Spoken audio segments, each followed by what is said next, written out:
Welcome to Civil Service IAS, your go-to YouTube channel for all things related to the Indian Administrative Service. Kant की किताब जो हम लोग discuss कर रहे हैं उसका छठा पार्ट है ये दोस्तों। सैलेंट फीचर्स ऑफ द कॉन्स्टिट्यूशन का पार्ट 2 हम यहाँ पे डिस्कस करेंगे। पार्ट 1 में ऑलरेडी अपलोड कर चुका हूँ। आगे बढ़ने से पहले मैं कुछ ऐसी बात करना चाहता हूँ दोस्तों। बहुत सारे लोगों में आप लोगों को ये बोलना है, कमेंट के थ्रू आप बता रहे हो कि सर ये वाली वीडियोस जल्दी अपलोड करो, जल्दी खत्म करा दो। तो देखो दोस्तों, मैं बहुत तेजी से इन वीडियोस को अपलोड कर रहा हूँ।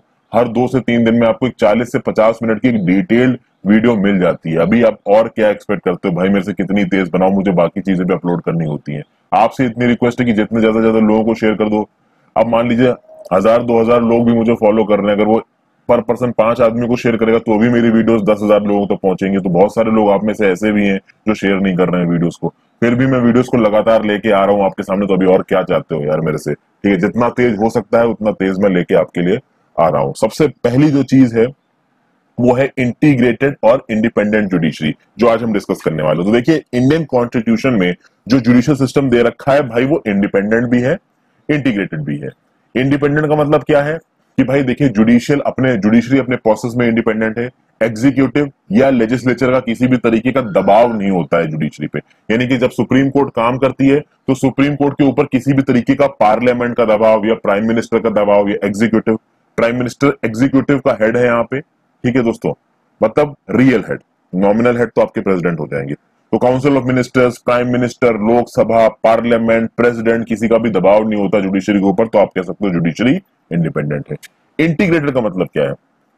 इंटीग्रेटेड का मतलब यह कि भैया कॉमन जुडिशरी है पूरे इंडिया के लिए। सुप्रीम कोर्ट, हाई कोर्ट, ठीक है, अपने अपने फील्ड में, अपने अपने एरिया ऑफ जुरिस्डिक्शन में सेंटर के लिए भी नियम कानून पे अपने विचार देंगे, नियम आपका ऑर्डर सुनाएंगे और हाई कोर्ट भी देंगे। ठीक है दोस्तों, ये यहाँ पे इंटीग्रेटेड की बात इसलिए उठ के आती है। इसको अगर आप अमेरिकन जुडिशियल सिस्टम से कंपेयर करेंगे तो आपको इंटीग्रेटेड समझ में आएगा। देखिए, अमेरिका में सीन कुछ ऐसा है कि जो वहां की फेडरल लेवल की गवर्नमेंट हो, जो सेंट्रल गवर्नमेंट है, जिसको डोनाल्ड ट्रंप हेड करते हैं, उनकी अगली अलग फेडरल जुडिशरी है। और जो उनकी अलग अलग प्रोविंसेस है, अलग अलग स्टेट्स हैं, उन अलग अलग स्टेट्स में उनकी अलग अलग जुडिशरी है। तो वहां पे जुडिशरी सेग्रीगेटेड है। इंडिया में जुडिशरी की हायरार्की है, बट जुडिशरी इंटीग्रेटेड है। टॉप में होगी सुप्रीम कोर्ट। सुप्रीम कोर्ट सारे हाई कोर्ट को सुपरवाइज करेगी और एक स्टेट के अंदर हाई कोर्ट सबसे बड़ी होगी। उस हाई कोर्ट के नीचे बहुत सारी और सबऑर्डिनेट कोर्ट्स होंगी, जैसे कि डिस्ट्रिक्ट कोर्ट होगी, सेशंस कोर्ट होगी। सेशन कोर्ट तब होती है जब एक district court in a criminal capacity cases को हियर करे। डिस्ट्रिक्ट कोर्ट कब होती है?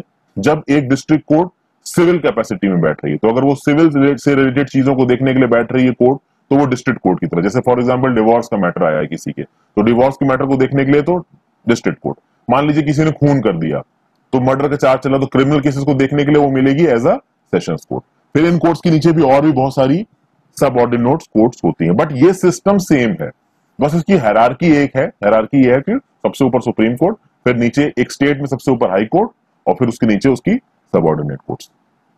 लेकिन ऐसा यूएसए में नहीं है। यूएसए में जो अलग अलग स्टेट्स की जो जुडिशरीज हैं वो सेंट्रल यानी कि फेडरल जुडिशरी को रिपोर्ट नहीं करती हैं, उनके डायरेक्शंस के अंदर नहीं चलती हैं, वो अपना खुद अलग चलती है।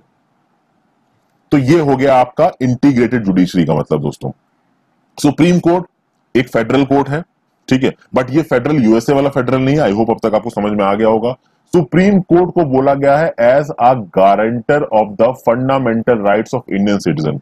और जब सुप्रीम कोर्ट को बोला गया as a guarantor of fundamental rights, इस चीज को एंश्योर किससे किया गया? इस चीज को एंश्योर किया गया आर्टिकल 32 से। आर्टिकल 32 है right to constitutional remedies. Right to constitutional remedies में सुप्रीम कोर्ट को यह ताकत दी है कि सुप्रीम कोर्ट जब भी, आप ये समझिए कि जो भी आपके कोई भी सिटीजन है इंडिया का, उसका फंडामेंटल राइट्स अगर वायलेट हो रहा है, तो आर्टिकल 32 के अंदर सुप्रीम कोर्ट डायरेक्ट उसकी याचनाओं को, उसकी रिक्वेस्ट को सुन सकता है। इसके अंदर बहुत सारा रिट पिटीशन भी आता है सुप्रीम कोर्ट का। तो habeas corpus, quo warranto, certiorari, prohibition, mandamus, ये सारी रिट्स आती हैं। ये रिट्स जब आएंगी, जब समय आएगा, तब इसको डिस्कस करेंगे। यहां पर डिस्कस करके वीडियो को लंबा करने से फायदा नहीं।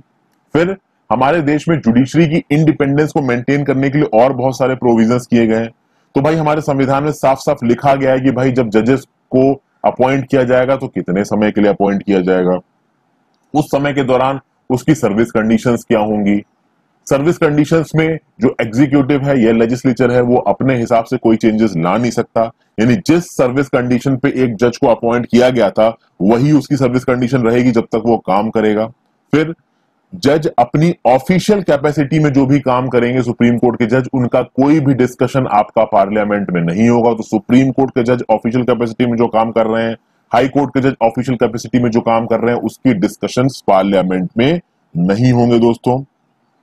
जब ये जजेस रिटायर हो जाएंगे तो इनको रिटायर होने के बाद इनको कोर्ट्स में प्रैक्टिस करने की फ्रीडम नहीं होगी। तो ऑब्वियस सी बात है, इनको कोर्ट्स में प्रैक्टिस करने की फ्रीडम नहीं होगी। तो जब तक इनका टेन्योर रहेगा तब तक अपना ये टेन्योर बिल्कुल प्रॉपर तरीके से काम करेंगे।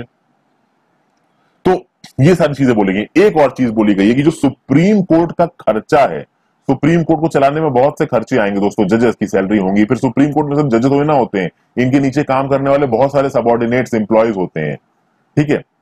जो कॉम्प्लेक्स है सुप्रीम कोर्ट का उसको चलाना है, सुप्रीम कोर्ट ने मान लीजिए कहीं और बेंच बना रखी टेम्परेरी, उसको चलाना है। तो इस तरीके के खर्चों को डायरेक्टली चार्ज किया जाएगा on the consolidated fund of India, charged on the consolidated fund of India. अब यहां पे एक चीज को समझना है कि ये चार्ज्ड का मतलब क्या है। Expenses of the Supreme Court are charged on the consolidated fund of India का मतलब ये है कि जितना भी सुप्रीम कोर्ट का खर्चा आएगा वो कंसोलिडेटेड फंड ऑफ इंडिया से निकलेगा और उसके ऊपर किसी तरीके की कोई वोटिंग नहीं कर सकती है पार्लियामेंट। यानी मान लीजिए सुप्रीम कोर्ट ने एक साल में 3 करोड़ रुपया खत्म किया, तो वो 3 करोड़ रुपया सीधे सीधे कंसोलिडेटेड फंड ऑफ इंडिया से निकल जाएगा। इस बात पे पार्लियामेंट में बहस नहीं हो सकती कि भाई 3 करोड़ क्यों आ रहा है, हम 3 करोड़ नहीं केवल 1.5 करोड़ देंगे, ये नहीं हो सकता है। जितना खर्चा आएगा पूरा का पूरा निकलेगा। ओके, आगे बात करते हैं फंडामेंटल राइट्स की। देखिए फंडामेंटल राइट्स अपने आप में ही अथाह है, एक जगह पे फंडामेंटल राइट्स को डिस्कस ही नहीं किया जाता है। तो यहां पे बस आप समझ लीजिए कि फंडामेंटल राइट्स कौन कौन से हैं। तो देखिए किन किन हेड्स में सेग्रीगेटेड हैं। तो राइट टू इक्वालिटी दिख रहा है आपको पहले नंबर पे 14 से 18, फिर राइट टू फ्रीडम दिख रहा है 19 से 22, तीसरा राइट टू अगेंस्ट एक्सप्लॉयटेशन 23 से 24, चौथा फ्रीडम ऑफ रिलीजन 25 से 28, पांचवा कल्चरल एंड एजुकेशनल राइट 29 से 30 और राइट टू कॉन्स्टिट्यूशनल रेमेडीज आएगा आपका आर्टिकल 32। अच्छा, ये हेड्स पक्का याद कर लीजिए दोस्तों, ये प्रीलिम्स में सवाल पूछे जाते हैं। अब चूंकि वीडियो ऑलरेडी लंबी हो जाती है तो मैं प्रीलिम्स के सवाल को यहाँ पे इनकॉर्पोरेट नहीं कर रहा हूँ। देखिए मैं आपको चीजों को कॉन्सेप्ट से समझाने की कोशिश कर रहा हूँ दोस्तों। सवाल को इनकॉर्पोरेट करके, वीडियो को लंबा करके, शॉर्ट ट्रिक्स करके बहुत सारे लोग वीडियो बना रहे हैं। मैं एक ऐसी वीडियोस बनाने की कोशिश कर रहा हूं कि आपकी कंसेप्ट क्लैरिटी हो जाए। तो सीधे सीधे हो सकता है आपको ये लगे कि भाई मैं सवाल डिस्कस नहीं करा रहा हूं। एक यहाँ 4 सवाल डिस्कस करने से आपकी यूपीएससी की तैयारी अच्छी नहीं होगी। आप कंसेप्ट को समझिए, सवाल अपने आप सॉल्व होने लगेंगे। तो आप इतना याद रखना कि 14 से 18 है राइट टू इक्वालिटी, 19 से 22 है राइट टू फ्रीडम। तो जितने भी हेड्स बनाए इन हेड को एग्जैक्टली याद करिए। मैं ऐसा क्यों बोल रहा हूं कि मान लीजिए रिलीजियस फ्रीडम की बात अगर आती है तो अगर आपसे बोला जाए कि आर्टिकल 29 क्या right to freedom of religion में आता है, तो नहीं आता है, क्योंकि right to freedom of religion है 25 से 28 और आर्टिकल 29 होता है कल्चरल राइट्स। आपके कल्चरल और एजुकेशनल राइट्स आते हैं 29 और 30 में। तो आपसे ये लोग कंफ्यूज कर सकते हैं दोस्तों आपसे, जैसे कि राइट अगेंस्ट एक्सप्लॉयटेशन में कोई चीज, जैसे फॉर एग्जांपल आपसे बोल देंगे अनटचेबिलिटी को हमारे फंडामेंटल राइट्स में बैन कर रखा है, तो किस में बैन कर रखा है? 4 ऑप्शन दे देंगे, right to equality, right to freedom, right against exploitation, right to freedom of religion. तो अनटचेबिलिटी देख के आपको लग सकता है कि भाई ये तो राइट अगेंस्ट एक्सप्लॉयटेशन है। अब राइट अगेंस्ट एक्सप्लॉयटेशन है 23 और 24, लेकिन अनटचेबिलिटी को बैन किया गया है आर्टिकल 17 में। तो आंसर क्या होगा? Right to equality. आप समझ पा रहे होंगे कि मैं यहाँ पे क्या कहने की कोशिश कर रहा हूं। फिर एक छोटा सा कैच भी है दोस्तों यहाँ पे मैंने आपको 6 बताए हैं, 1 2 3 4 5 6, पहले 7 थे और 7 में एक और आर्टिकल था जिसका नाम था, आप कह सकते हो कि right to property. Right to property was under article 31, लेकिन इस राइट टू प्रॉपर्टी को 44th कॉन्स्टिट्यूशनल अमेंडमेंट एक्ट 1978 के थ्रू हटा दिया गया। इंदिरा गांधी जी की गवर्नमेंट गिरी, अपोजिशन की सरकार आई, अपोजिशन की सरकार ने 44th कॉन्स्टिट्यूशनल अमेंडमेंट एक्ट 1978 लागू किया, जिसके द्वारा 42nd अमेंडमेंट एक्ट 1976 के प्रावधानों को कम किया गया और सीधे सीधे राइट टू प्रॉपर्टी को फंडामेंटल राइट से हटा दिया गया। लेकिन राइट टू प्रॉपर्टी अभी भी एक लीगल राइट है, but this is not a fundamental right. तो यहां पे आप समझ सकते हैं कि फंडामेंटल राइट्स और लीगल राइट्स में बहुत फर्क होता है। एक फर्क मैं आपको सीधे सीधे बताता हूं कि लीगल राइट को इन्फोर्स करने के लिए आप सीधे सुप्रीम कोर्ट के पास नहीं जा सकते, लेकिन फंडामेंटल राइट्स को इम्पोज करने के लिए आप सीधे सीधे सुप्रीम कोर्ट के पास जा सकते हो। ये चीज आपको पूरी तरीके से तब समझ में आएगी जब मैं आपको रिट ज्यूरिसडिक्शन बताऊंगा। अभी के लिए राइट टू प्रॉपर्टी एक लीगल राइट बन चुका है, article 300A of the Indian constitution in part 12। Okay दोस्तों, तो ये चीज आपको समझ में आई। अच्छा, जब फंडामेंटल राइट्स की बात आई तो फंडामेंटल राइट्स क्या प्रमोट करते हैं? ये पॉलिटिकल डेमोक्रेसी को प्रमोट करते हैं। चलिए, well and good. Political democracy कहने का मतलब ये है दोस्तों कि लेजिस्लेचर समय समय पे लॉ बना सकता है। कॉन्स्टिट्यूशन ने लेजिस्लेचर कहने का मतलब लोकसभा राज्यसभा की बात कर रहा हूं, तो लोकसभा राज्यसभा के पास पावर है कि सेंट्रल बेसिस पे लॉ बना सकते हैं। स्टेट में या स्टेट लेजिस्लेटिव असेंबली के पास पावर है कि वो लॉ बना सकते हैं। लेकिन वो जो लॉज बना रहे हैं वो लॉज आर्बिट्रेरी ना हो जाए, एग्जीक्यूटिव ना हो जाए, टिरानिकल ना हो जाए, अपने हिसाब से सरकारें नाकाम करने लगे। तो वो अपने हिसाब से नाकाम करने लगे, इसीलिए फंडामेंटल राइट्स को जस्टिसिएबल बनाया गया है। अभी किसी ने कमेंट करके पूछा था, यहां पे उसको जवाब मिल जाएगा। जस्टिसिएबल बनाने का मतलब क्या हो गया दोस्तों? कि आपके फंडामेंटल राइट्स अगर वायलेट होते हैं तो आप कोर्ट के पास जाके सीधे सीधे याचिका फाइल कर सकते हैं कि भाई हमारे फंडामेंटल राइट्स वायलेट हो रहे हैं, हमें बचाइए। ये याचिका आप हाई कोर्ट में भी फाइल कर सकते हैं, आप सुप्रीम कोर्ट में भी फाइल कर सकते हैं।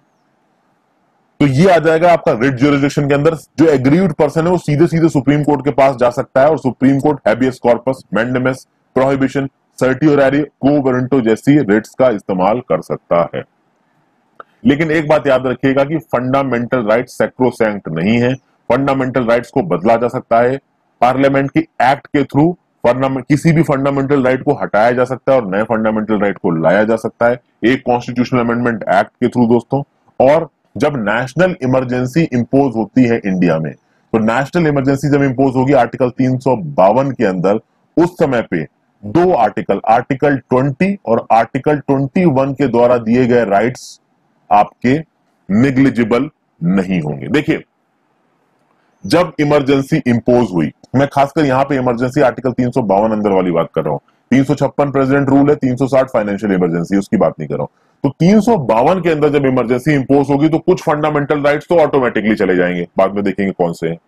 कुछ फंडामेंटल राइट्स को प्रेसिडेंट एक एग्जीक्यूटिव ऑर्डर के थ्रू हटा सकता है, लेकिन कुछ ऐसे फंडामेंटल राइट्स है जो कभी नहीं जा सकते, चाहे कितनी भी इमरजेंसी लगी रहे। वो फंडामेंटल राइट्स हैं आर्टिकल 20 और आर्टिकल 21। तो आर्टिकल 20 और आर्टिकल 21 को किसी भी कंडीशन में आप सस्पेंड नहीं कर सकते। क्यों नहीं कर सकते, ये बाद में जब हम पहुंचेंगे फंडामेंटल राइट्स में बात करेंगे।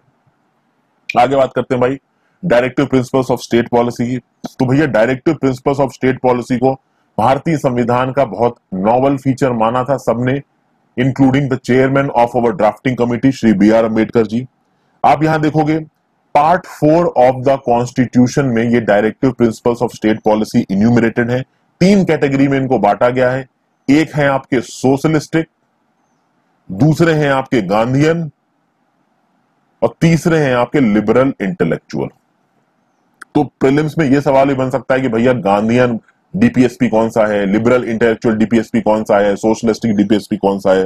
वो तो जब हम डीपीएसपी पे पहुंचेंगे तो और ढंग से देखेंगे दोस्तों। डीपीएसपी का काम क्या है कि भैया सोशल और इकोनॉमिक डेमोक्रेसी लेके आइए इंडिया में। अब देखिए, यहां पे देखिए दोस्तों, आगे एक चीज मैं आपको बताऊंगा कि डीपीएसपी ना जस्टिसिएबल नहीं है। यानी कि अगर आपके फंडामेंटल राइट्स वायलेट होते हैं तो आप कोर्ट में जाके बोल सकते हो कि भाई हमारे फंडामेंटल राइट्स वायलेट हो रहे हैं, आप रोकिए सरकार को या किसी और को कुछ करने से। लेकिन डीपीएसपी के लिए आप जाके सरकार से नहीं, कोर्ट से नहीं बोल सकते। DPSP are non justiciable in nature. अब ये नॉन जस्टिसिएबल क्यों है? जब हमारा देश आजाद हुआ, हमारा देश बहुत गरीब था, हमारे पास रिसोर्सेज की बहुत भारी कमी थी, लोगों के पास खाने पीने के पास पैसे नहीं थे। वहां पे आप सोशल डेमोक्रेसी और इकोनॉमिक डेमोक्रेसी की मांग नहीं कर सकते। इनको डिटेल में बात बताऊंगा, हल्का फुल्का बता देता हूं। इकोनॉमिक डेमोक्रेसी का मतलब यहाँ पे क्या है? इकोनॉमिक डेमोक्रेसी, अब जैसे पॉलिटिकल डेमोक्रेसी है हमारे पास, कैसे है पॉलिटिकल डेमोक्रेसी? भाई यूनिवर्सल एडल्ट फ्रेंचाइज चल रहा है, सब लोग एक एक वोट डालेंगे। तो मुकेश अंबानी का वोट भी एक ही है, एक रिक्शे वाले का वोट भी एक ही है। लेकिन इकोनॉमिक डेमोक्रेसी कैसे करोगे? मतलब आप ये नहीं बोल सकते ना कि भाई मुकेश अंबानी के पास अगर $40 बिलियन है, लगभग 3 लाख करोड़ रुपए हैं, तो इसका मतलब ये तो है ना कि मुकेश अंबानी अपने 3 लाख करोड़ रुपए को गरीबों में बांट देगा कि भाई इकोनॉमिक डेमोक्रेसी लेके आओ। ये तो बेकार की बात हो जाएगी। इसीलिए सोशल और इकोनॉमिक डेमोक्रेसी के प्रिंसिपल्स को यहां मानने की बात कही गई है, लेकिन directive principles of state policy को कोर्ट्स में इन्फोर्स नहीं किया जा सकता है।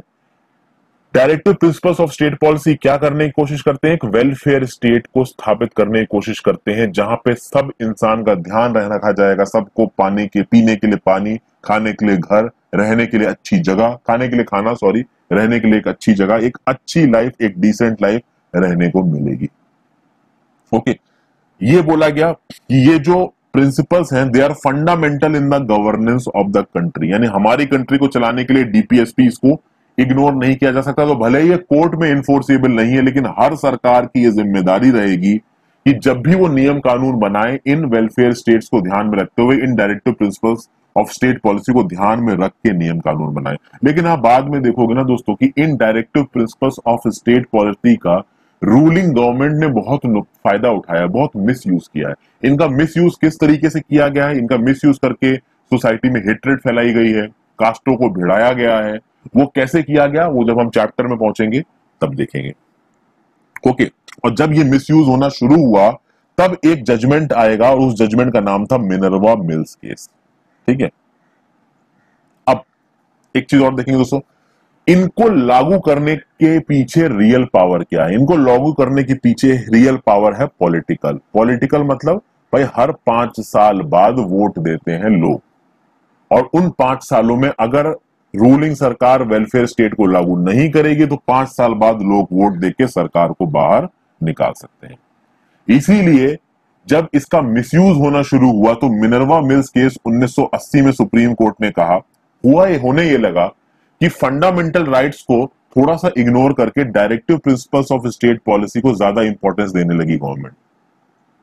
तो फंडामेंटल राइट्स को थोड़ा दबाया गया, डीपीएसपी को थोड़ा उठाया गया, क्योंकि डीपीएसपी वेलफेयर स्टेट को प्रमोट करता है। तो अगर वो वेलफेयर स्टेट को प्रमोट करेगा तो ऑब्वियस सी बात है सरकार का वोट बैंक बढ़ेगा। तो अपना वोट बैंक बढ़ाने के लिए सरकार ने डीपीएफसी को प्रमोट करना शुरू कर दिया, फंडामेंटल राइट्स को डिमोट करना शुरू कर दिया। कोर्ट केस ये जो केस था वो कोर्ट में पहुंचा, और मिनर्वा मिल्स के जजमेंट में सुप्रीम कोर्ट ने कहा हमारे भारतीय संविधान के बेडरॉक के हिसाब से इन फंडामेंटल राइट्स और directive principles of state policy में एक प्रॉपर बैलेंस होना चाहिए, यानी किसी एक को ऊपर और किसी दूसरे को आप नीचे नहीं कर सकते, दोनों बराबर हैं, दोनों जरूरी हैं हमारे देश के मैनेजमेंट के लिए। ओके, आगे चलते हैं, फंडामेंटल ड्यूटीज की बात करते हैं दोस्तों। ये सारे फंडामेंटल ड्यूटीज आपके सामने लिखे हुए हैं यहाँ पे। ओके, ये जो 11वीं फंडामेंटल ड्यूटी आपको नजर आ रही है, देखिए, who is a parent or guardian to provide opportunities for education to his child or as the case may be ward between the age of 6 to 14। ये जो 11वीं फंडामेंटल ड्यूटी है ये जोड़ी गई थी 86th कॉन्स्टिट्यूशनल अमेंडमेंट एक्ट से। ये 86th कॉन्स्टिट्यूशनल अमेंडमेंट एक्ट आया 2002 में। ओके, याद रखिएगा। तो बाकी 10 फंडामेंटल ड्यूटीज कब आई? तो बाकी 10 फंडामेंटल ड्यूटीज आएंगी दोस्तों 42nd कॉन्स्टिट्यूशनल अमेंडमेंट एक्ट 1976 के थ्रू। तो 42nd कॉन्स्टिट्यूशनल अमेंडमेंट एक्ट 1976 के थ्रू बाकी 10 फंडामेंटल ड्यूटीज आएंगी। खास बात यह है कि इन फंडामेंटल ड्यूटीज के आने का जो समय था ना वो इमरजेंसी का समय था। 1975 से लेके 1977 इमरजेंसी थी, और 42nd कॉन्स्टिट्यूशनल अमेंडमेंट एक्ट 1976 भी वही आया था। इन फंडामेंटल ड्यूटीज को हमारे संविधान में जोड़ा गया था एक कमेटी के रिकमेंडेशंस पे, जिसका नाम था स्वर्ण सिंह कमेटी। तो याद रखिएगा, ये वन लाइनर सवाल बनता है कि भैया स्वर्ण कौन सी वो कमेटी है जिसके रिकमेंडेशंस पे फंडामेंटल ड्यूटीज को हमारे संविधान में शामिल किया गया था?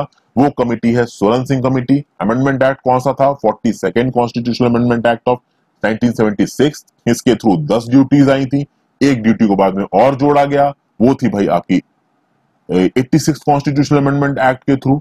ओके, सारी चीजें आपको क्लियर हो गई। और संविधान में एक पार्ट को जोड़ा गया, वो पार्ट था पार्ट 4A।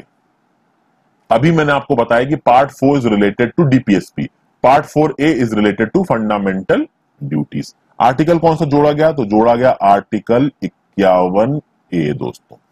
तो इसमें है आपकी फंडामेंटल ड्यूटीज। 11 फंडामेंटल ड्यूटीज हैं, यहां लिखी हुई हैं, आप पढ़ सकते हैं। ये फंडामेंटल ड्यूटीज क्या करेंगी? ये सिटीजन्स को याद दिलाएंगी कि भले ही आपके पास फंडामेंटल राइट्स हैं, बट इन फंडामेंटल राइट्स के साथ साथ आपके ऊपर मॉरल रिस्पॉन्सिबिलिटी भी है, जो कि आप इन फंडामेंटल ड्यूटीज के थ्रू चुकाओगे अपने देश की तरफ। हालांकि फंडामेंटल ड्यूटीज भी नॉन जस्टिसिएबल है, यानी कि अगर अपनी कोई फंडामेंटल ड्यूटी नहीं कर रहा है तो उसको लीगली कोर्ट में घसीटा नहीं जा सकता इस बेसिस पे। नॉन जस्टिसिएबल का मतलब ही है ये। जस्टिसिएबल मतलब अगर आपने उस चीज को वायलेट किया तो आपको कोर्ट में घसीटा जा सकता है। नॉन जस्टिसिएबल, वायलेट नहीं किया, आपको कोर्ट में घसीटा नहीं जा सकता है। आगे चलते हैं भाई, सेक्युलर स्टेट की बात करेंगे। हमारा देश एक सेक्युलर स्टेट है। सेक्युलर स्टेट का मतलब क्या होता है? देखिए, नॉर्मली सेक्युलर स्टेट का मतलब होता है कि भैया रिलीजन से डायरेक्ट हम इन्वॉल्व नहीं है।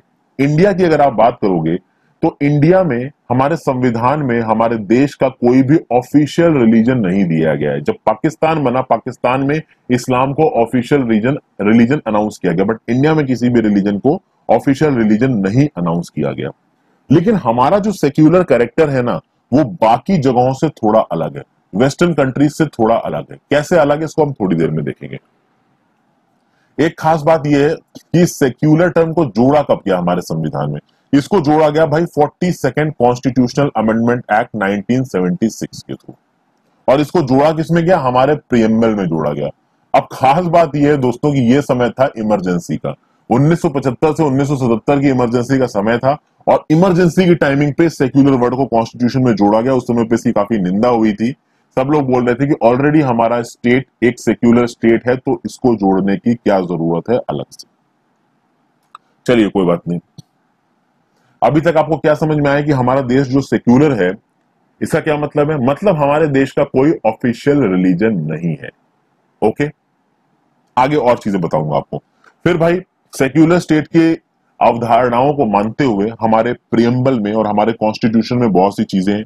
जैसे हमारे प्रियम्बल में liberty of belief, faith and worship लिख रखा है। यानी आप जो बिलीव करते हैं उसकी आपको लिबर्टी है। आपका क्या फेथ है, आप हिंदू हो, क्रिश्चियन हो, उसकी आपको लिबर्टी है। आप किस तरीके से पूजा करना चाहते हो, उसकी आपको लिबर्टी है। Subject to public order and morality, आप कुछ भी कर रहे हो उसका किसी और को नुकसान नहीं पहुंचना चाहिए, किसी और पे दुष्प्रभाव नहीं पड़ना चाहिए। फिर बहुत से आर्टिकल आ जाते हैं फ्रेंड्स। आर्टिकल 14 आ जाता है, आर्टिकल 15 आ जाता है, आर्टिकल 16 आ जाता है। आर्टिकल 14 क्या बोलता है दोस्तों? कि भैया इक्वल प्रोटेक्शन ऑफ लॉज होगा और इक्वलिटी बिफोर लॉ होगा। तो इक्वलिटी बिफोर लॉ और इक्वल प्रोटेक्शन ऑफ लॉ क्या है भाई? जब पहुंचेंगे तब देखेंगे। सारे अपने आप में एक कॉन्सेप्ट है। आर्टिकल 15 क्या बोलता है? कि भैया रिलीजन के बेसिस पे आप किसी से डिस्क्रिमिनेट नहीं करोगे। वैसे तो आर्टिकल 15 बहुत कुछ बोलता है, लेकिन सेक्युलर के टर्म्स में ये साफ साफ लिखा हुआ आर्टिकल 15 में कि आप रिलीजन के बेसिस पे किसी के अगेंस्ट में डिस्क्रिमिनेट नहीं करेंगे। और आर्टिकल्स में 16 में बोला गया है कि सारे सिटीजन्स को इक्वलिटी ऑफ अपॉर्चुनिटी मिलेगी। यानी रिलीजन के बेसिस पे किसी से भी कोई भी अपॉर्चुनिटी छीनी नहीं जाएगी, खासकर पब्लिक एम्प्लॉयमेंट में। ओके, जैसे कि अब मान लीजिए कोई एक प्राइवेट कंपनी है। अब प्राइवेट कंपनी का ओनर है। अब वो प्राइवेट कंपनी का ओनर मान लीजिए अपने यहाँ पे जॉब के लिए केवल जैन्स को प्रेफर कर रहा है, वो हिंदुओं को जॉब नहीं दे रहा। तो उस केस में बाहर के जो हिंदू हैं वो सुप्रीम कोर्ट नहीं जा सकते ये बोलने के लिए कि भाई ये प्राइवेट कंपनी सिर्फ जैनों को रिक्रूटमेंट दे रही है, हिंदुओं को रिक्रूटमेंट नहीं दे रही है। क्यों? क्योंकि वो एक प्राइवेट कंपनी है। वो कोई भी नियम कानून बता सकती है कि हमने रिक्रूटमेंट इस हिसाब से किया है, हिंदू और जैन हम नहीं कर रहे हैं। लेकिन आउटराइट वो कंपनी ऐसा बोल नहीं सकती, क्योंकि फिर वो आपका कहते हैं ना कि फंडामेंटल राइट्स और डीपीएसपी दोनों के अगेंस्ट चला जाएगा। अच्छा, पब्लिक इंप्लॉयमेंट देखिए आर्टिकल 60 में बात हो रही पब्लिक इंप्लॉयमेंट मतलब कि जो आपकी गवर्नमेंट जॉब्स हो गई। गवर्नमेंट जॉब्स में आपके पीएसयूज आ जाते हैं। पीएसयूज में बीएचईएल, एनटीपीसी, ओएनजीसी, आईओसी, फिर आपके public sector banks, PNB, SBI, फिर आपके जो सेंट्रल गवर्नमेंट के डिपार्टमेंट, स्टेट गवर्नमेंट के डिपार्टमेंट। तो इन सब में जब पब्लिक एम्प्लॉयमेंट की बात होगी तो आपके खिलाफ डिस्क्रिमिनेशन नहीं किया जाएगा आपके रिलीजन के बेसिस पे। हालांकि इनडायरेक्टली प्राइवेट जॉब्स में डिस्क्रिमिनेशन किया जा सकता है। यहां पे पब्लिक एम्प्लॉयमेंट को रोका गया है। पब्लिक एम्प्लॉयमेंट में इस डिस्क्रिमिनेशन को रोका गया है आर्टिकल 16 में। फिर आर्टिकल 25 भी आ जाता है। आर्टिकल 25 क्या बोलता है? कि भैया सबको ये आजादी है कि वो फ्रीली अपने रिलीजन को प्रोफेस कर सकते हैं, उसको प्रैक्टिस कर सकते हैं, उसको प्रोपोगेट भी कर सकते हैं, बट ये प्रोपोगेशन फोर्स्ड नहीं होना चाहिए। ठीक है ना, ल्यूक्रेटिव नहीं होना चाहिए। किसी को उल्लू बना के, किसी को झांसा दे के, किसी के साथ चालू बना करके, किसी को कुछ दे के, लालच दे के अगर आप उसे कन्वर्ट कर रहे हो किसी दूसरे धर्म में, तो वो गलत है। इसके बहुत सारे अलग अलग मैनिफेस्टेशन है दोस्तों, जब हम आगे पहुंचेंगे तो इन सारे मैनिफेस्टेशन को देखेंगे। फिर ऐसे बहुत सी चीजें आर्टिकल 26 है दोस्तों। 26 में बोला गया है कि भाई जो रिलीजियस डिनोमिनेशंस हैं, ठीक है, जो रिलीजियस ऑर्गेनाइजेशंस हैं, वो अपने अफेयर्स को मैनेज कर सकते हैं। आर्टिकल 27 में लिखा हुआ है कि अगर आप किसी भी रिलीजन के हो, मान लीजिए आप मुस्लिम रिलीजन के हो, तो कोई मुस्लिम बॉडी या कोई मुस्लिम उलेमा आपसे किसी एक ऑर्गेनाइजेशन को डेवलप करने के लिए जबरदस्ती टैक्स नहीं मांग सकती, तो रिलीजियस टैक्स नहीं लगाए जा सकते। फिर किसी ऐसे एजुकेशनल इंस्टीट्यूशन में जहां पे ज्यादातर पढ़ाई को स्टेट फाइनेंस कर रहा है, वहां पे आप रिलीजियस इंस्ट्रक्शंस को लागू नहीं कर सकते। For example Aligarh Muslim university, या फिर आप बात कर लीजिए जामिया मिलिया इस्लामिया मुस्लिम यूनिवर्सिटी, ये सब सेंट्रल यूनिवर्सिटीज हैं। बट सेंट्रल यूनिवर्सिटीज हैं और हो सकता है कि वहां पे जो मुस्लिम स्टूडेंट्स पढ़ रहे हैं वो थोड़े ज्यादा हो, बट रिलीजियस एजुकेशन आप इन कॉलेजेस में नहीं ला सकते, क्योंकि ये कॉलेजेस स्टेट के द्वारा फंडेड है, गवर्नमेंट के द्वारा फंडेड है। एक एग्जांपल्स के साथ चीजें आपको बताता जा रहा हूं दोस्तों। फिर हर सिटीजन को ये राइट है कि वो अपने लैंग्वेज को, अपने स्क्रिप्ट को, अपने कल्चर को कंजर्व कर सकता है, ये आर्टिकल 29 में दे रखा है। माइनॉरिटीज को ये राइट है कि वो अपने इंस्टीट्यूशंस को स्टैब्लिश कर सकते हैं, एजुकेशनल इंस्टीट्यूशंस को स्टैब्लिश कर सकते हैं, आर्टिकल 30 में दे रखा है। यूनिफॉर्म सिविल कोड को लाने की कोशिश की जाएगी, ये दिया हुआ है आर्टिकल 44 में। अब देखिए ये आर्टिकल 44 में uniform civil code in article 44, और आपको बताया 36 से 51 डीपीएसपी है, नहीं बताया तो अब बता देता हूं, आर्टिकल 36 to 51 इज डीपीएसपी। तो uniform civil code is non justiciable. इसलिए आप देखेंगे कि मुस्लिम्स का जो पर्सनल लॉ है वहां पे बहुत सारी ऐसी चीजें हैं जो कि यूनिफॉर्म सिविल कोड को फॉलो नहीं करती। आगे देखते हैं। अब वेस्टर्न कंसेप्ट ऑफ सेक्युलरिज्म से और इंडियन कंसेप्ट ऑफ सेक्युलरिज्म में फर्क देखते हैं। जो वेस्टर्न कंसेप्ट ऑफ जो सेक्युलरिज्म होता है वो बोलता है भैया रिलीजन जो कि वहां चर्च से डिनोट होता है वो बिल्कुल अलग है, और स्टेट पॉलिटिक्स एकदम अलग है। इन दोनों में कोई भी लेना देना नहीं है। चर्च जो कर रहा है, रिलीजन जो कर रहा है वो करेगा और स्टेट उसमें इंटरफियर नहीं करेगा। लेकिन इंडिया में ऐसा नहीं है दोस्तों। इंडिया ने साफ साफ ये बोला है, इंडिया के संविधान ने, कि हमारा कोई कॉन्स्टिट्यूशन का ऑफिशियल रिलीजन नहीं है। पहली बात इंडिया ने ये बोली, लेकिन हम सारे रिलीजन्स को मानते हैं, हम सारे रिलीजन्स को प्रोटेक्ट करेंगे, हम सारे रिलीजन्स को इक्वल रिस्पेक्ट देंगे। बट अगर कोई ऐसा रिलीजियस चीज है जो कि दूसरे को परेशान कर सकता है तो उसको हम बैन भी करेंगे। फॉर एग्जाम्पल मुस्लिम्स, आपको पता है दोस्तों, अजान पढ़ी जाती है सुबह के समय पे। अगर देखिए कई बार ऐसा यूपी में हुआ है कि होता यह है कि मुस्लिम्स सुबह सुबह अजान पढ़ते हैं, तो सुबह 6 बजे उनका जो लाउड स्पीकर होता है उससे उनकी अजान की आवाज आने लगती है। अब हो सकता है कि उनके पास में कोई एक एल्डरली कपल रह रहा हो, कोई एक बूढ़ा कपल रह रहा हो, और वो बूढ़ा कपल हाई कोर्ट में जाके बोले कि देखिए सर, हमको इस अजान से प्रॉब्लम होती है, ठीक है, हम सुबह हमारी नींद टूट जाती है, हम नहीं सो पाते हैं। तो उस केस में हाई कोर्ट ये जजमेंट दे सकता है कि भाई अजान आप सुबह 6 बजे मत बजाइए।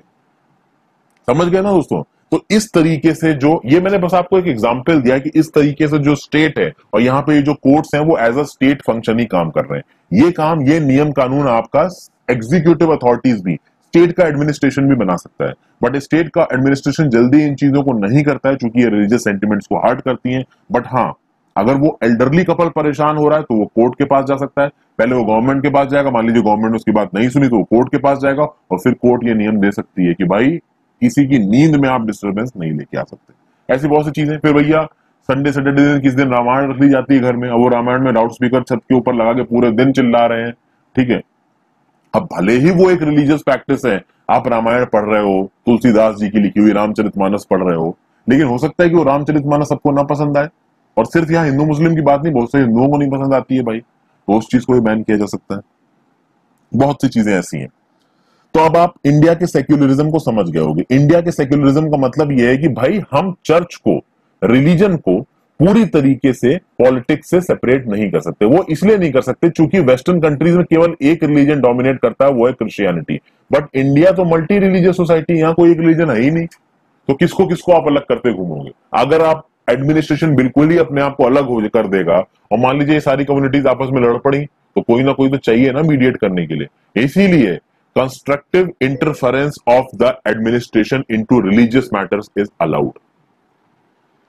ओके, अच्छा, हमारे संविधान ने पुराना जो कम्युनल रिप्रेजेंटेशन का सिस्टम था उसको हटा दिया। तो भैया मॉरली मिंटो रिफॉर्म्स आए थे 1909 में, कहा गया था कि भाई मुस्लिम कैंडिडेट्स को चुनने के लिए केवल मुस्लिम वोटर्स वोट करेंगे। फिर उसको दूसरी क्लासेस को भी बढ़ावा दिया गया 1919 में, 1935 में। तो इस चीज को हमारे संविधान ने हटा दिया गया था दोस्तों। हमारे संविधान में रिलीजन के बेसिस पे सीटें रिजर्व नहीं है, बट फिर भी आपको हर रिलीजियस कम्युनिटी के लोग हमारे संविधान में, हमारे पार्लियामेंट में मिल जाएंगे। हाँ, ये अलग बात है कि भाई शेड्यूल कास्ट और शेड्यूल ट्राइब के लोगों को रिजर्वेशन दिया गया है हमारे कॉन्स्टिट्यूशन में। तो हमारे पार्लियामेंट में शेड्यूल ट्राइब्स के लोग मिल रहे हैं। ये जो शेड्यूल कास्ट और शेड्यूल ट्राइब्स के लोगों को हमारी पार्लियामेंट में रिजर्वेशन मिला है ना, इसको एक टेम्परेरी अरेंजमेंट बोला गया है।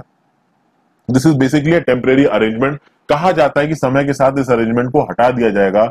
अभी अभी latest 104th constitutional amendment act आया था, जिसके थ्रू इस रिजर्वेशन को और 10 साल के लिए आगे बढ़ाया गया है।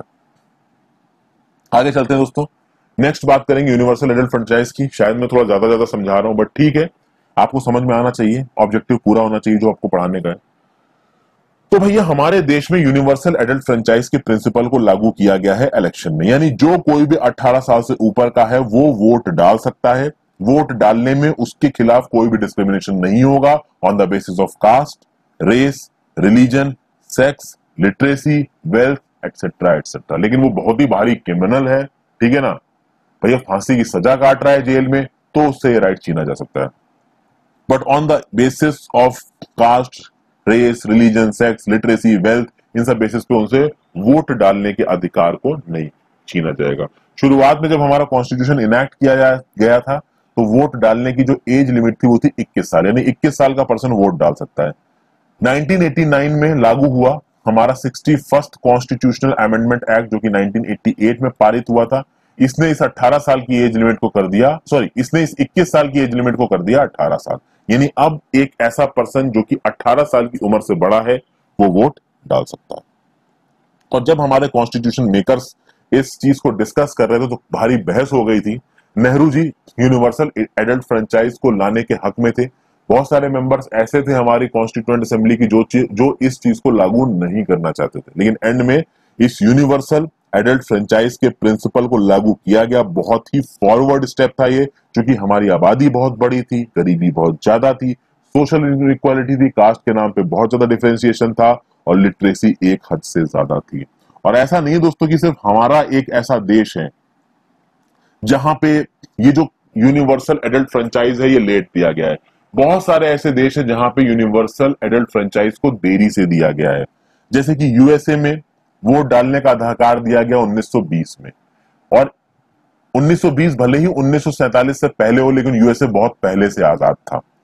फिर यूके में 1928 में वुमेन्स को वोट डालने का अधिकार दिया गया। यूएसएसआर में वुमेन्स को वोट डालने का अधिकार दिया गया 1936 में, फ्रांस में 1945 में, इटली में 1948 में, स्विट्जरलैंड में 1971 में।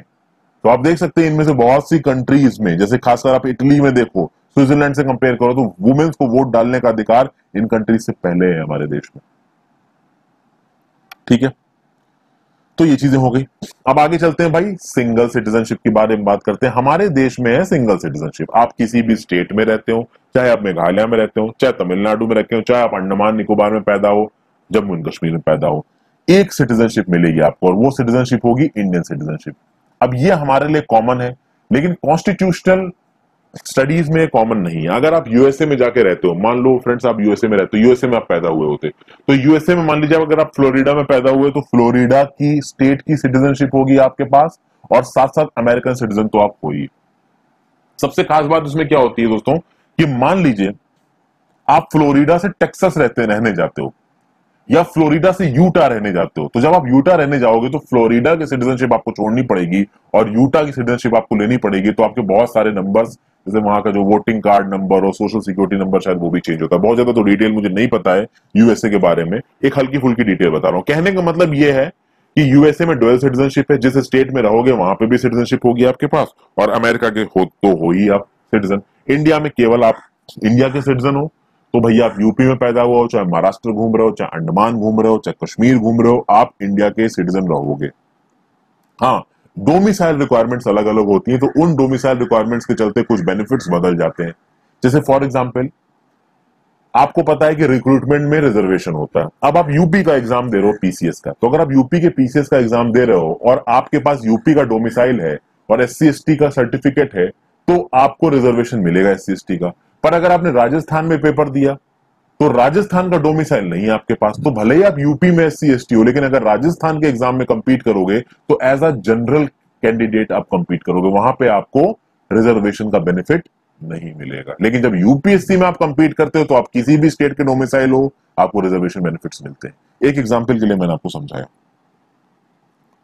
ओके, तो हमारे यहाँ भैया सेम सिटीजनशिप है, सेम पॉलिटिकल राइट्स है, सेम सिविल राइट्स है।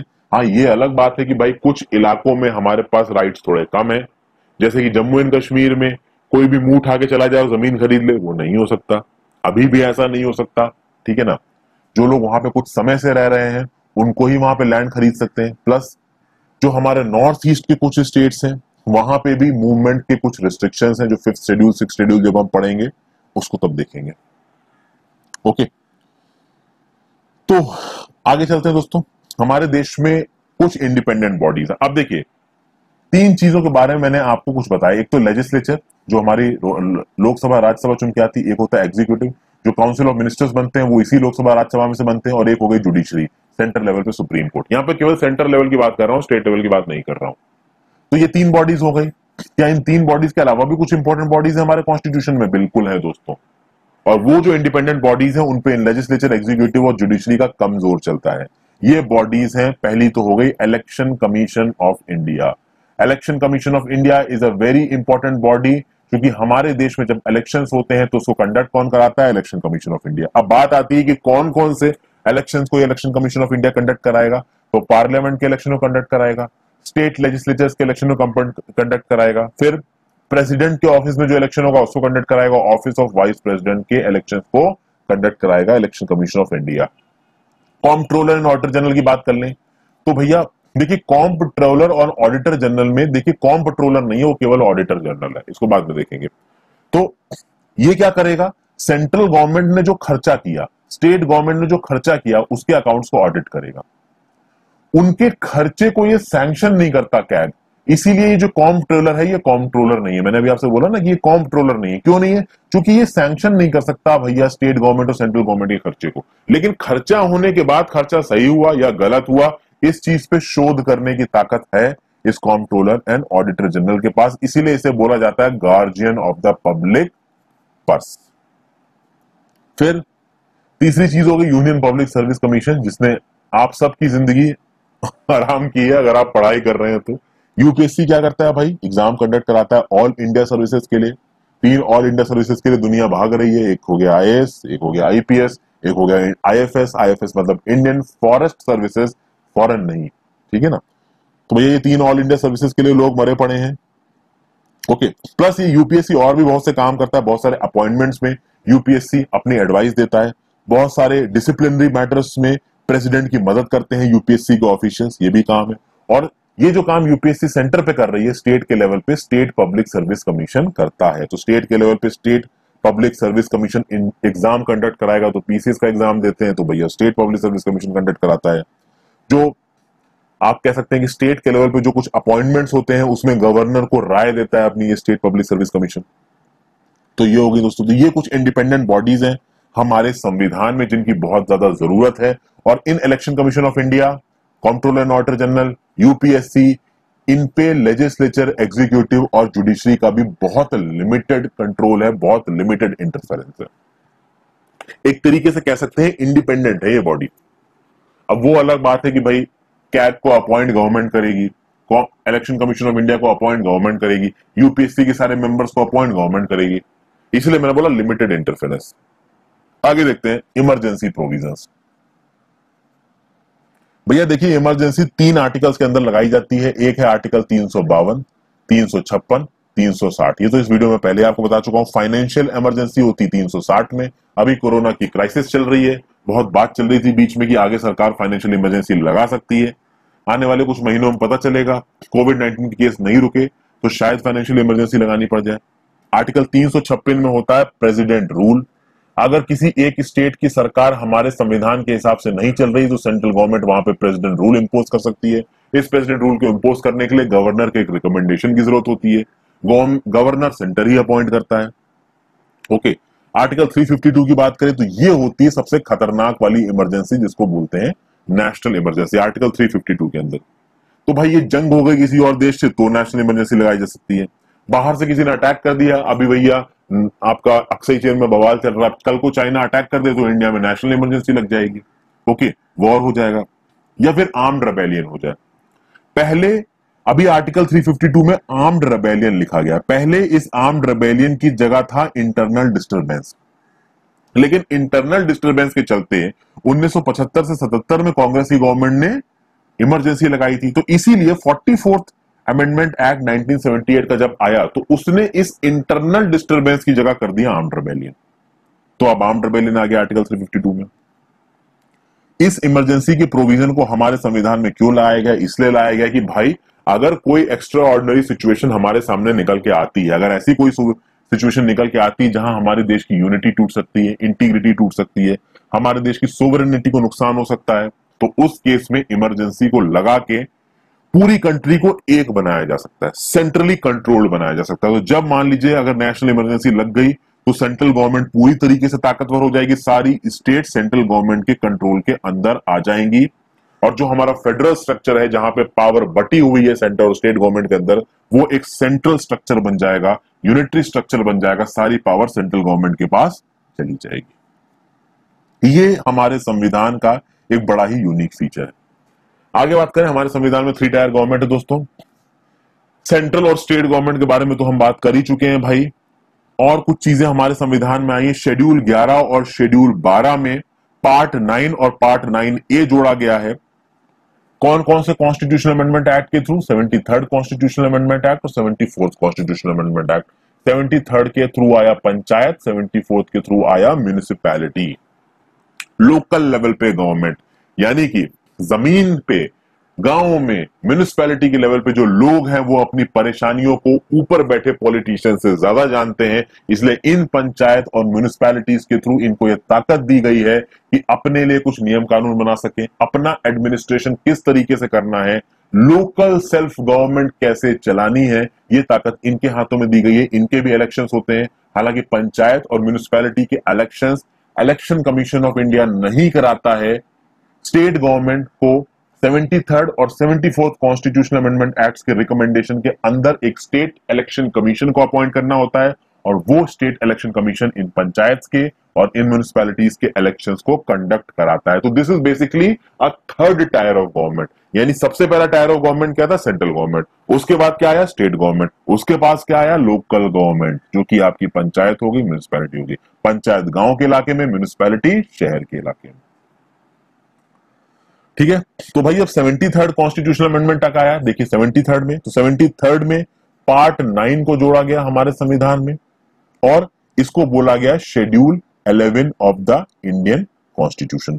ओके, तो भैया हर स्टेट में पंचायती राज होगा। तो विलेज लेवल पे पंचायत होगी, इंटरमीडिएट लेवल पे पंचायत होगी, डिस्ट्रिक्ट लेवल पे पंचायत होगी। ये बोला गया 73rd में।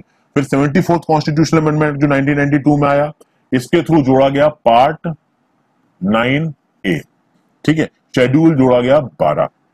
ओके, इसमें बोला गया कि भाई म्युनिसिपैलिटीज में भी 3 लेवल पे नॉर्मली म्युनिसिपैलिटीज होंगी। तो नगर पंचायत होगी, आपकी म्युनिसिपल काउंसिल होगी, म्युनिसिपल कॉर्पोरेशन होगी। म्युनिसिपल कॉर्पोरेशन बहुत बड़े अर्बन एरिया के लिए होगी, उससे छोटा एरिया है बट बड़ा है तो म्युनिसिपल काउंसिल होगी, उससे भी छोटा एरिया है तो नगर पंचायत होगी। ओके, तो ये है 3 टायर गवर्नमेंट। और फाइनली आते हैं हम लोग कोऑपरेटिव सोसाइटीज पे। 97th कॉन्स्टिट्यूशनल अमेंडमेंट एक्ट 2011 के थ्रू दोस्तों क्या लेके आया गया हमारे संविधान में? कोऑपरेटिव सोसाइटीज को लेके आया गया हमारे संविधान में। देखिए कोऑपरेटिव सोसाइटी होते क्या है? कोऑपरेटिव सोसाइटी को मैं भाषा में समझाता हूं दोस्तों। Cooperative societies non for profit organisation होते हैं। एक लोकल लेवल पे किसी एक पर्टिकुलर कॉज को प्रमोट करने के लिए कुछ लोगों ने अपना एक ग्रुप बना लिया नॉट प्रॉफिट का, वो हो गई कोऑपरेटिव सोसाइटीज। तो उसके में हायरार्की हो जाएगी, उस हायरार्की के हिसाब से वो लोग अपना डिसीजंस लेंगे, ऑटोनॉमस बेसिस पे काम करेंगे, नो प्रॉफिट, और उसमें जो लोग काम कर रहे होंगे उनको नॉर्मल सैलरी भी मिलेगी। अगर उस कोऑपरेटिव सोसाइटी में किसी को लोन की जरूरत है तो वो अपने सेंट्रल फंड से उसको लोन दे देंगे। तो कोऑपरेटिव सोसाइटीज लोकल लेवल पे बहुत जबरदस्त तरीके से काम करती हैं, और कहीं कहीं तो जो बड़ी बड़ी टाउनशिप्स होती हैं उसमें आपको कोऑपरेटिव सोसाइटीज नजर आएंगी। तो उस टाउनशिप में हायरार्की होगी, भाई वोटिंग होगी, अपना लीडर वो चुनेंगे, एक सेंट्रल फंड होगा, तो मान लीजिए उस टाउनशिप में किसी को पैसे की जरूरत है तो वो सेंट्रल फंड से पैसा ले सकता है, समय पे उसको लौटाना होगा। तो इस तरीके की चीजें होती है। नॉन फॉर प्रॉफिट पे बेसिस पे ये ज्यादातर कोऑपरेटिव सोसाइटीज काम करती हैं। इनको कॉन्स्टिट्यूशनल स्टेटस और प्रोटेक्शन दिया गया है। कॉन्स्टिट्यूशनल स्टेटस प्रोटेक्शन देने के लिए इनको मेंशन किया गया है आर्टिकल 19 में। तो आर्टिकल 19 में forming a cooperative society is a fundamental right. Article 43B DPSP में भी इनका मेंशन हुआ है, और part 9B of the constitution में, देखिए कॉन्स्टिट्यूशन में पार्ट 9B को जोड़ा गया, और उस पार्ट 9B के थ्रू कोऑपरेटिव सोसाइटीज को जोड़ा गया हमारे संविधान में। आर्टिकल्स क्या हैं? तो भैया इसके आर्टिकल हैं 243ZH से लेके 243ZD। ये भाई जरूरी चीजें हैं, पीसीएस में पूछी जा सकती है वन लाइनर में। यूपीएससी में भी आजकल कभी कभी स्टैटिक सवाल पूछते हैं, तो कुछ भी पूछ सकते हैं। लक्ष्मीकांत में तो देखिए सब कुछ ही जरूरी है यूपीएससी के पर्सपेक्टिव से। कोऑपरेटिव सोसाइटीज लोकल लेवल पे डेमोक्रेटिक गवर्नेंस को लेके जाती है, ठीक है। और जब इस पार्ट 9B को जोड़ा गया हमारे संविधान में, तो इससे पार्लियामेंट और स्टेट लेजिस्लेचर्स को भी लॉ मिला है। अगर किसी एक ऐसी कोऑपरेटिव के बारे में नियम बनाना है जो बहुत सारी स्टेट में फैला हुआ है, तो वो नियम बनाने की ताकत है पार्लियामेंट के पास। अगर कोई ऐसी कोऑपरेटिव सोसाइटी है जो एक स्टेट में एक बड़े लेवल पे फैला हो, तो वो नियम बनाने की ताकत है स्टेट लेजिस्लेचर के पास। हालांकि बहुत छोटे छोटे लेवल पे भी कोऑपरेटिव्स काम कर रहे हैं और बहुत इफेक्टिवली काम कर रहे हैं। तो आई होप ये वीडियो आपको पसंद आई दोस्तों। इसके बाद की वीडियो में क्रिटिसिज्म ऑफ द कॉन्स्टिट्यूशन की बात करूंगा। दोस्तों प्लीज मेरी वीडियोस को शेयर कर दीजिए।